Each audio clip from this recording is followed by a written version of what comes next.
everyone, welcome back to Wuthering Stuck in a Book. My name is Nikki. Today I'm going to be talking about all the books that I read in January. I managed to complete 8 books in January, and I've got a few other big giant books that I'm reading that I'm just kind of ongoing with them. So I'll be talking about the ones that I completed in January, and then I might briefly mention the ones that I've kind of got going on in the background.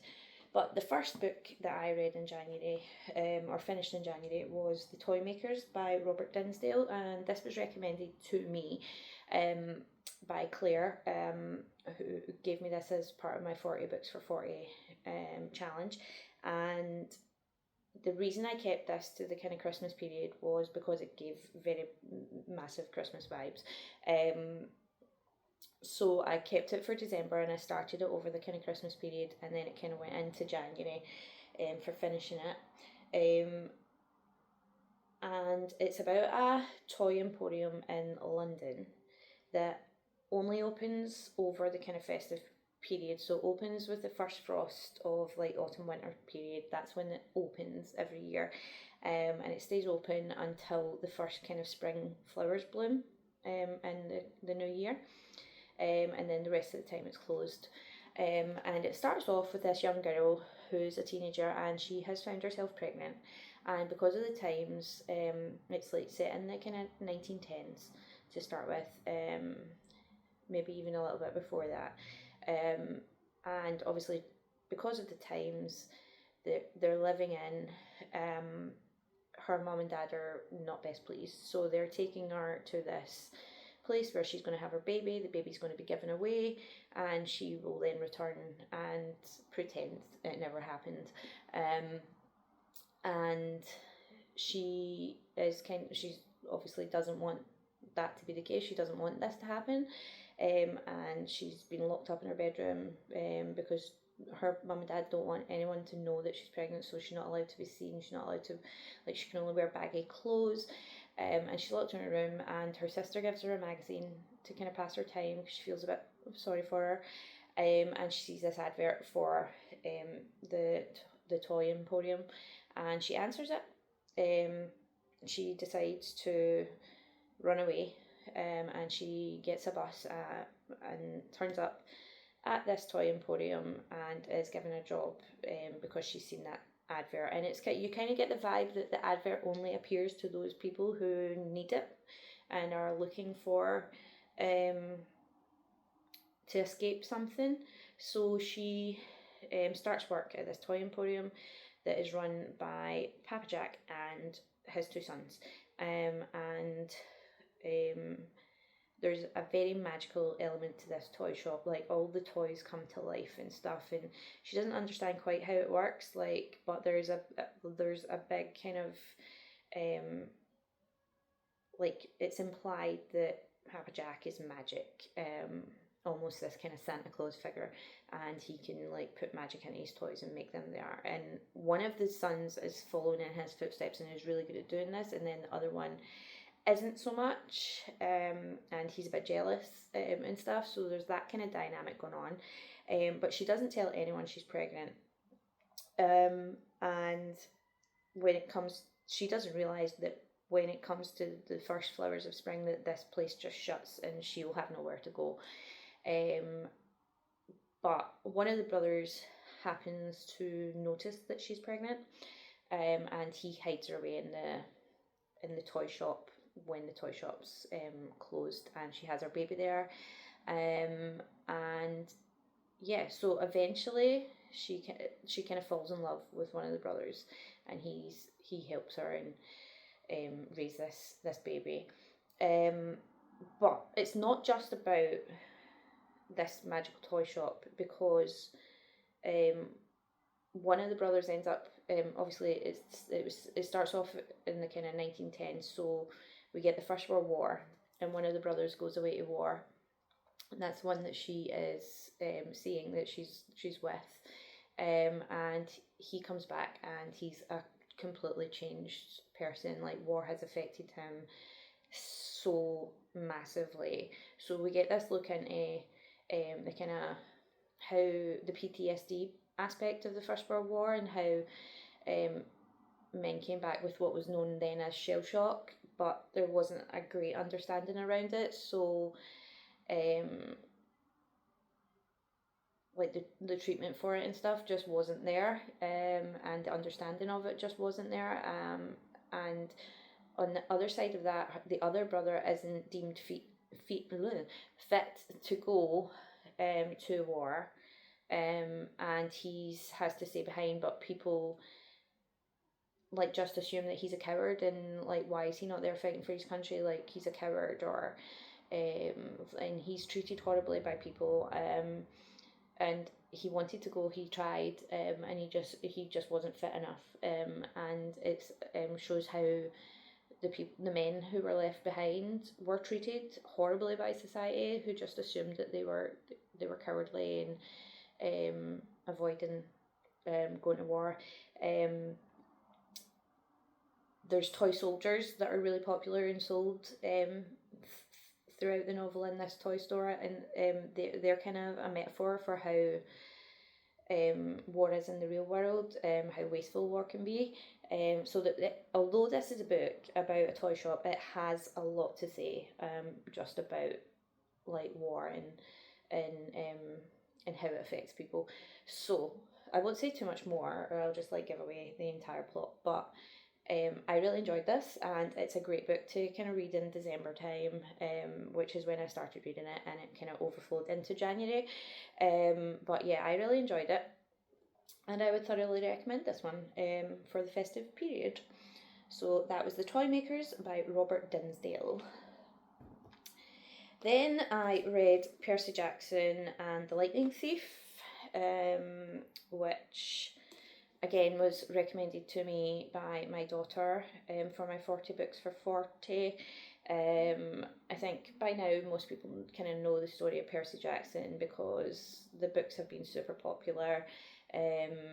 There was a film, and now there is a TV series, and I kind of was watching the TV series alongside my daughter when I was reading this.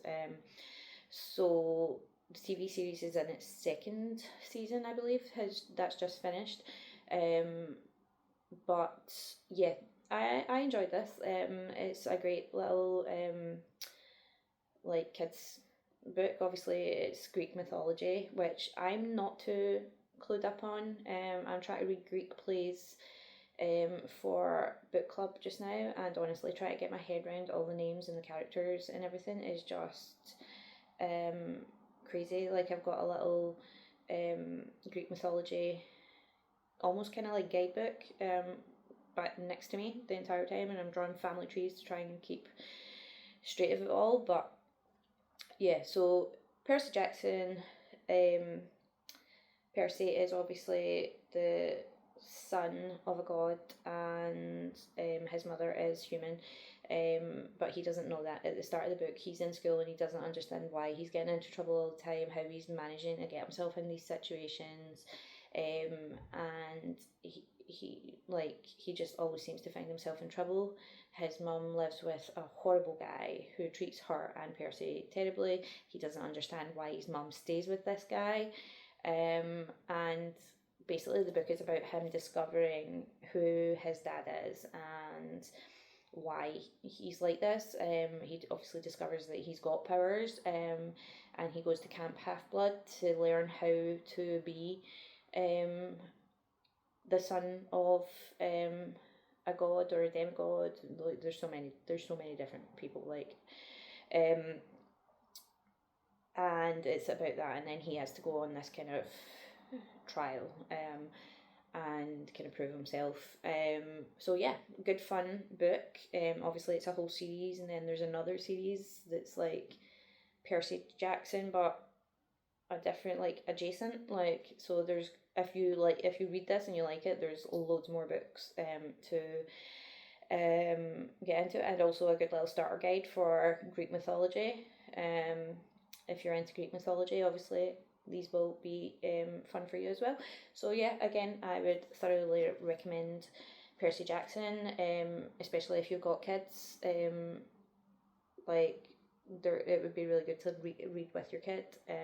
Yeah. Then I read One by One by Ruth Ware, which is a thriller that I've had sitting on my shelf for a good number of years since it came out, obviously, because I've got the hardback version. So I've had this for a while and just not picked it up. 2020 it came out, so yeah.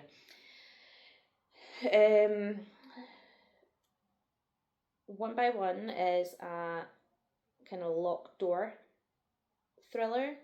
It is about a group of people who all own shares in this company. The company is kind of like Spotify. It's a music streaming app, but you can follow other people on it. So you can listen to the same thing. Like, so you could follow a certain celebrity and then listen to their playlist as they're listening to it. So you like follow people and then you listen to their playlists and stuff. And basically, half of this group is like, so they go to this lodge in I'm not sure where it is, but it's like a skiing resort, and they're in this kind of cabin out there, and they have a host there and a private chef there. So they all own parts of this company, and they're basically there to vote on whether they sell up, or they just keep it as it is. And there's kind of two camps of like two camps in terms of like the people that want to sell up and the people that don't. But there's also kind of imbalance in terms of the one of the main guy who doesn't want to sell up. He's rich anyway, so he isn't affected money wise by not selling up. And then on the other end of that spectrum, we have a woman who just gave some of her life savings to the company, that because she worked there at the time, but it's like she's came from nothing and stuff, so that the money from selling would be life changing to her. So they're obviously trying to persuade each other, and then one of their party dies, and they don't know how it happened. There's an avalanche, so they become snowed in. And yeah, they're stuck there and they don't know how the person in their party has been killed, but they know it must be one of the people amongst them. But they're all kind of locked in there together, and as time passes, more things happen and it gets a bit more tense. And yeah. As thrillers go, it was pretty standard. I did enjoy it. I'd probably give it 3.5 stars. Another good one to read in winter because it is set in the kind of this ski resort, so it's all like snowy and stuff. But yeah, Ruth Ware. I've read a couple other runs of hers, like The Women in Cabin 10 and stuff, and yeah, I do enjoy her thrillers. I think I preferred The Women in Cabin 10 over this one though, but yeah, if you like thrillers, if you like particularly locked door thrillers, then give this one a bash. Then I read The Woman Who Lied by Claire Douglas, and I'm not gonna lie, I don't remember much about this one.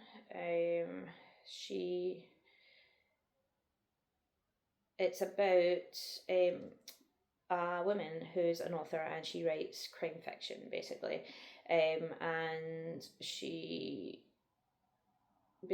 there's a murder that happens and she kind of realizes, wait a minute, that's happened in one of my books, and she's a bit kind of, what's going on here, and then something else happens and she realizes that that's also in her book, but it's in her book that she's writing right now and isn't published yet, and she's only obviously given that to a very select amount of people to read so far.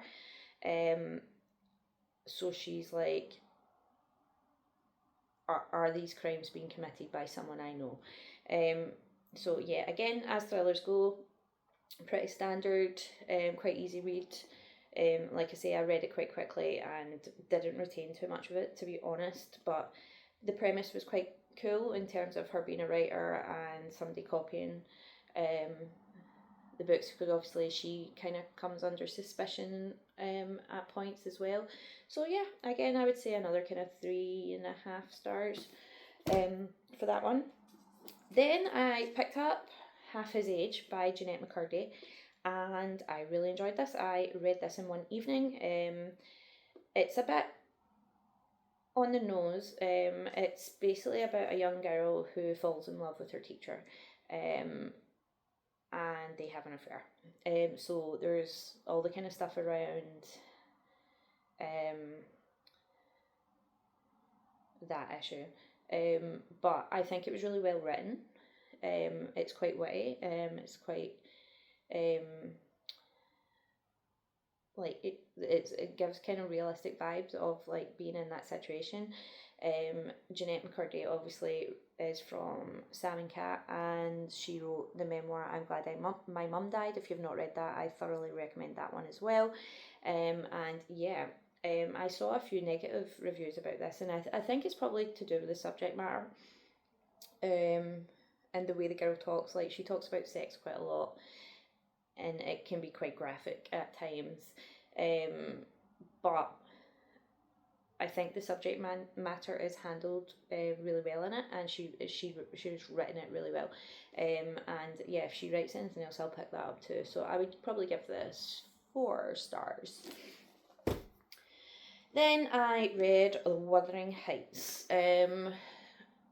Wuthering Heights is obviously about Kathy and Heathcliff and their kind of passionate but destructive love for each other. Wuthering Heights is a 5-star book for me always. I've obviously read it before and loved it, and read it again in January and loved it all over again. It's obviously coming out as a movie on the 13th of February, I believe, and I don't know how I feel about it. Like, I've seen the pictures and the like parts of the trailers and stuff, and I'm just not sure how I feel about the look of it and the casting. It looks like it's going to be kind of similar to the Frankenstein vibes, where like it's like going to be more about the aesthetic and the costumes and stuff. And obviously in the book they're all meant to be really young, and Margot Robbie's in her 30s, I believe. I'm pretty sure everybody's dead by 30 in the actual novel. So yeah, we'll see. I'm happy to go and see it and give it a go. I will keep an open mind, but yeah, I'm not sure about it. I'm not sure about it at all. But anyway, the book is 5 stars. The book is 6 stars actually. It's about Kathy and Heathcliff. Starts off when they're very young, and Kathy's dad brings home this orphaned boy who's kind of described as dark-haired, wild. We never really know where he's from. Like, he finds him in Liverpool on a trip to Liverpool, but it doesn't actually say he's from Liverpool. Like, we don't know if he's Irish or if he's Romany or where he's from. But he finds him. He's in a terrible state. He's an orphan, and he talks gibberish, we're kind of told, so we don't know if he's speaking a different language or if it's just we don't know anything about him. And his dad, like her dad, really takes to, like, he loves him, treats him as one of his own children, and that kind of makes the brother jealous. But Kathy gets on with him really well. And then as the story progresses, their father dies, and the Kathy's brother Hindley kind of uses that to kind of take revenge on Heathcliff, because he always felt that Heathcliff was their father's favourite, and he kind of took his place, and he treats Heathcliff horribly, makes him a kind of servant in his own house, and yeah, just treats him terribly. And then one day Kathy and Heathcliff are out in the moors, and they like come across the other house in the area, which is Thrushcroft Grange, and they see the Linton children, and they're spying on them, and they're spotted, and they try to run away. Kathy gets injured. She ends up staying with the Lintons for 5 weeks while she recovers, and she comes back, and she's became a bit more kind of civilized, is the word that's used quite a lot, and she's changed a bit, and Heathcliff doesn't like it. But while she's been over there, she's kind of formed a friendship with the two kids over there, Linton and Isabella, and her and Linton have got a kind of developing romance going on, and Heathcliff is not happy about this at all. Something happens, where Heathcliff overhears Kathy talking, but he doesn't hear the whole thing. But anyway, he runs away, and Kathy's distraught. And yeah, 3 years later, 3 years I think it is, Heathcliff comes back. By that point, Kathy's married to Linton, and Heathcliff comes back, the most hell-bent person on revenge you will ever meet. Like, Heathcliff is just all about revenge. He will do anything, no matter how long it takes him. He will get the revenge that he feels he deserves. And I'm not going to say too much more, because if you haven't read it, then I don't want to give anything away. But I think like a lot, like it, because of the film, a lot of people are saying, like, I see a lot of things saying this is the greatest love story ever told, and I think that's the wrong way to frame this story, because it's not a love story to aspire to. Like, it's a very toxic relationship, like, that they have. Like, their love for each other is all consuming, and it's passionate, yes, but it's also very destructive, not just to Kathy and Heathcliff, but to everyone in their circle. So yeah, I wouldn't tout this as a brilliant romance story. But at the same time, I wouldn't say it's a revenge story either. It is very heavily about Heathcliff wanting vengeance. But I would say it's more about like passion, and a lot of it like is about the moors and like sublime nature and stuff. Yeah, I don't know. This is how, like, when a book is so good, I think sometimes you can't really put it into words. But yeah, it's definitely not a romance to aspire to. And I've seen a lot of reaction videos where people are like, try to remember, like lifting Wuthering Heights off my bookshelf, try to remember when it was when it became the greatest love story ever told. Like, which are quite funny. But yeah, I thoroughly recommend Wuthering Heights. It's probably one of my favourite books of all time, if not my favourite book of all time.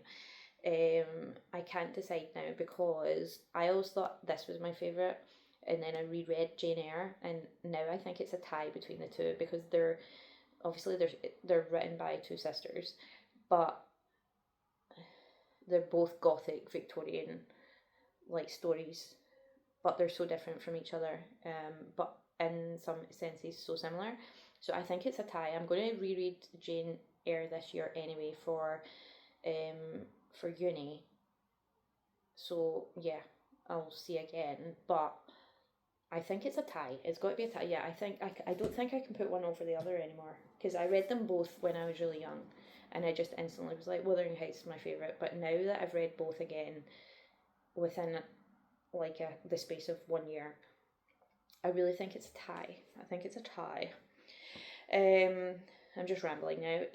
But next up, I read Flawed by Cecelia Ahern, and this was another recommendation for my 40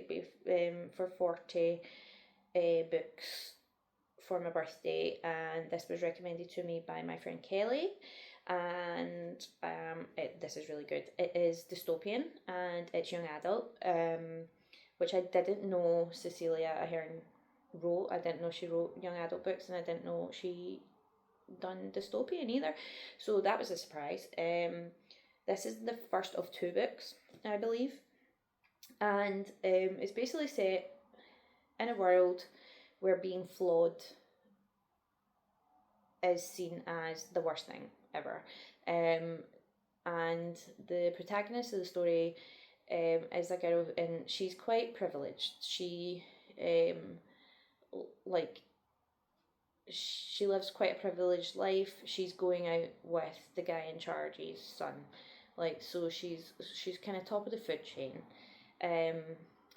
But then they're all at dinner one weekend, they're having a kind of dinner party, and something happens, and their neighbour is taken in because she's done something that makes her flawed, and she's punished. And she's the protagonist kind of questions it. Her name is Celestine. Kind of questions, wait a minute, she I know that woman, she's really nice, how can she be flawed? Because in her world, everyone around her isn't flawed. So to be flawed, I can't know someone flawed. It's kind of her attitude. And she starts to kind of question things. And then one day, on the bus, by the way, the punishment for being flawed is you are branded. And depending on what type of flaw you have, different parts of your body are branded with the letter F. So there's kind of biblical undertone there as well.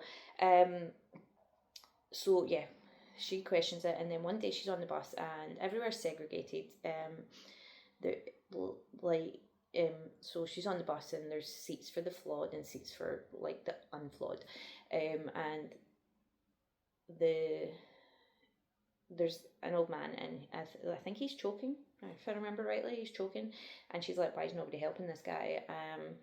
And so she helps him, and that she gets herself into a situation where she is taken in for being flawed, and everybody around her is telling her just say it was just say you were doing this, just say do anything. And she's kind of well, no, because I was helping someone, so why would I lie about that? That's I wasn't doing anything wrong, I was helping the guy. And it just gets into a bigger and bigger mess, and she makes the guy at the top so angry that she is sentenced and given 5 different flaws, and the most anyone's ever had in the history of this regime is 3, and she manages, and that was scandalous at the time, and she manages to get 5, and they're all in different places of her body, but the worst one is her tongue. She's going to be branded on her tongue. And then when she's getting branded, they take her into a room to do all this, and there's a kind of they've got all this normal procedure in place. She's got someone by her who's there to talk her through it and kind of comfort her through it and stuff. There's medical, she's meant to get numbed up in each part, when you go to the dentist, she should be getting numbed up in each place and whatever happens during this process, she manages to piss this guy off even more, and he says, brand her spine. So she is now getting 6 of these brandings, and they're we've never done that before. We don't have any more anesthesia, and he's do it without it. And that happens, and then it's the kind of fallout from that, and how she just became so she's just this system's corrupt, and being made an example of, and it's about her and how she's kind of come to realise that this system that she's been in her whole life, that she fully bought into, is just wrong. Yeah, and it follows the journey from there. And then there's a second book which I'm going to pick up because I did really enjoy this. But yeah, highly recommend this. Flawed, I would say 4.5 stars, maybe 5. I'm going to go with 4.5 at the moment though, because I want to see how the second book turns out. Last book I read was Behind Her Eyes by Sarah Pinborough. And the reason I read this was because I started watching the show on Netflix, and I watched one episode and I was like, wait a minute, I need to read this, because I saw a thing where the plot twist had its own hashtag, and I was like, wait, hold up, I'm going to pause and I'm going to read the book. So I did that, and it is a what the hell did I just read type of book. The plot twist should have its own hashtag. It is about a woman, Louise, who works in this firm that is basically, she works as a receptionist in a place for therapy and stuff. So she's in a bar one night. She stood up by her friend and she bumps into this guy. She spills his drink all over him. They get to talking. At the end of the night they kiss, but then he kind of pulls back and goes, no, I can't do this. And she's like, okay, cool. Goes to work next day, and turns out that this guy is her new boss, or a new therapist in her workplace. And she's like, oh no, what am I going to do? So it's all kind of awkward, and then she's walking down the street one day and she bumps into this woman, like literally bumps into this woman. They collide, and she's like, oh my god, I'm so sorry, and it turns out that person is this guy's wife. And the wife's like, oh, I'm new here, I don't have any friends, like maybe we should go for coffee. And Louise goes okay, because she can't really get out of it, and they become friends. And slowly as you're reading, you kind of realise that the wife knows more than she is letting on. But at the same time, Louise is also, like, she doesn't tell her about what happened with her husband. And then one night he turns up at Louise's house, he's drunk. One thing leads to another, and they kind of start an affair as well. So she's having an affair with this guy. She's friends with his wife and seeing his wife during the day, going to the gym with her and all that. But you kind of get the vibe that the wife knows what's going on. And that's all I'm going to tell you. Also, actually, I'm going to tell you one more thing, because it's kind of key to the plot. The wife was in like a kind of rehab for... It was like she basically had a breakdown, I think. Her parents died in a fire, and she went to like kind of a mental institution type thing, rehabby. It seems like rehab, because the other people there are like drug users and things, so it's a bit kind of both. And makes a friend there, who has his own issues and stuff. So yeah, the plot twist is one of those, what the actual did I just read? And obviously the TV show does that as well. The TV show does the book quite well. I would recommend that as well. But yeah, it definitely was one of those what on earth did I just read books.